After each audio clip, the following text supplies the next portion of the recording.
You already feel your grocery bill is insane, and the countdown has already started. Think back to 2020.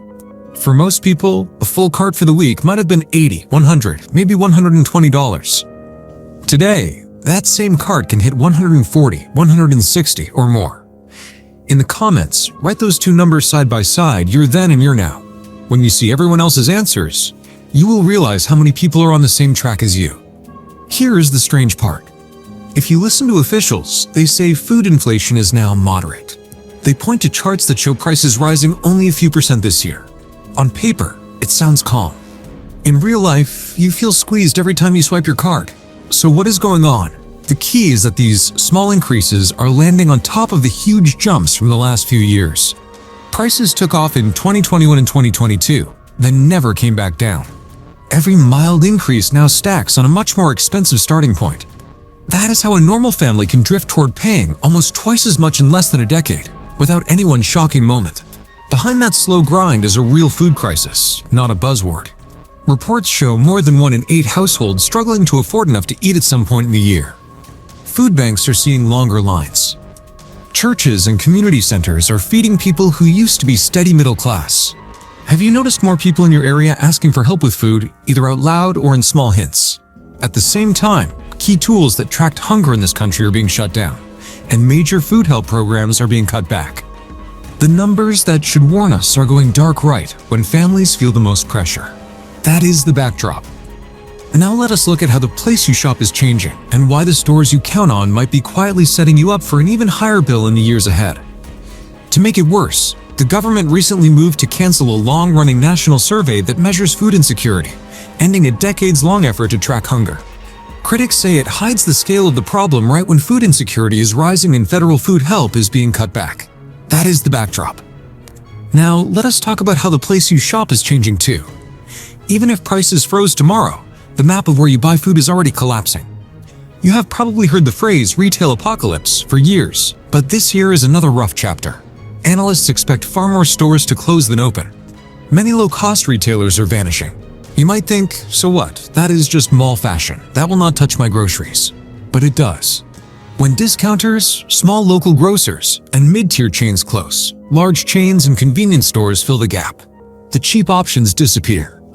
In many towns, people end up with just 1 or 2 stores, often with higher base prices and fewer real promotions.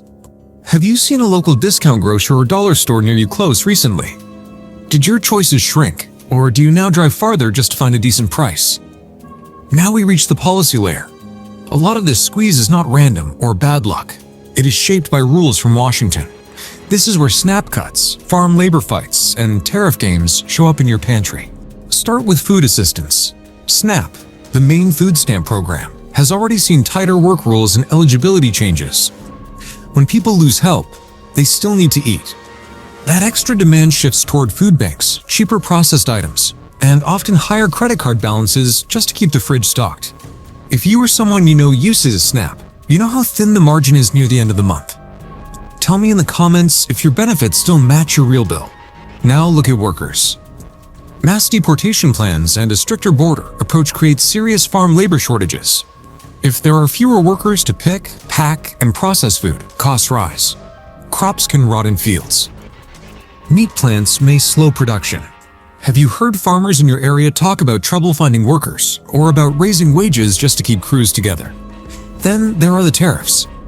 In the last year, the government pushed new tariffs and retaliation on a wide range of imports, including some food inputs, then scrambled to roll some of them back when prices spiked. Coffee, bananas, and other items that the United States cannot grow in large amounts got more expensive, then won temporary relief. This kind of policy whiplash hits your bill twice. First, tariffs on imported inputs and foods push up costs for producers and importers. Then, when prices spike enough to cause outrage, exemptions arrive. But by that time, much of the increase has already flowed through the shelves. Your receipt does not usually go back down just because a press release changed. At the same time, expert food safety panels were dissolved. They used to advise on inspections and contamination. If oversight weakens, you can see more recalls and disruptions, which again add cost and risk into the food system. So you have supply chains under stress, fewer workers, tariffs that come and go, concentrated companies, and weaker guardrails. That mix sets the stage for a painful next 5 years. Now let us run a simple what if to see how your bill could realistically double. Picture a basic weekly cart for a middle-aged couple in 2020. Maybe it cost $120. Fast forward through the sharp inflation spikes of 2021 and 2022. Add the price gains of 2023 and 2024, and you can easily land in the $150 to $170 range for the same items. Start it today.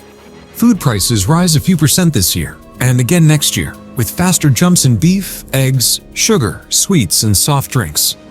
Restaurant food climbs even faster than grocery items. If that pattern repeats for several more years, your $160 cart can move toward $185, then $200, without any huge crisis headline. Now remove the cheap store in your neighborhood because it closed in the retail shakeout. You drive farther, burn more gas, and shop at a store with a higher base price and fewer real discounts.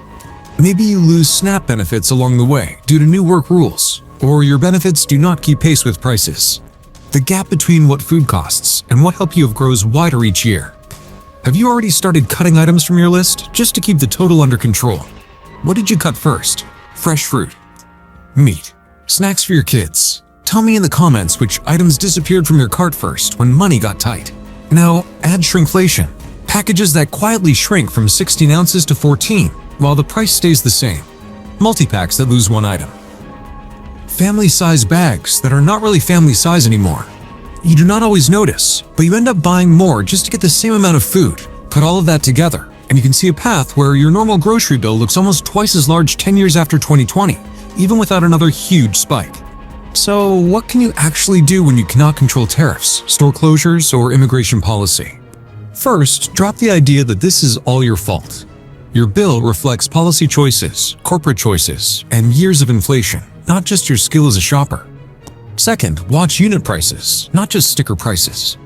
Compare cents per ounce on coffee, cereal, cooking oil, and snacks instead of just looking at the front tag. Have you ever grabbed a value size and later realized it was more expensive per ounce than the smaller one?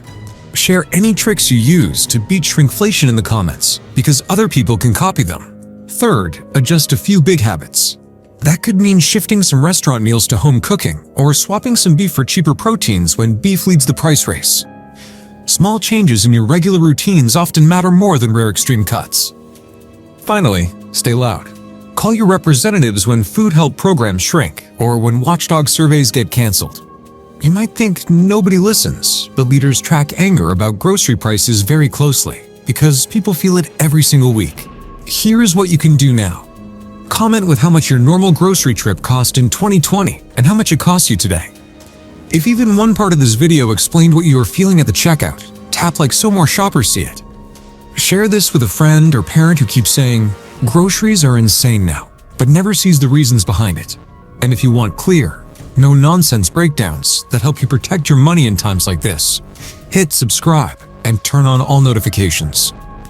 Your grocery bill will not wait for the next election or the next news cycle.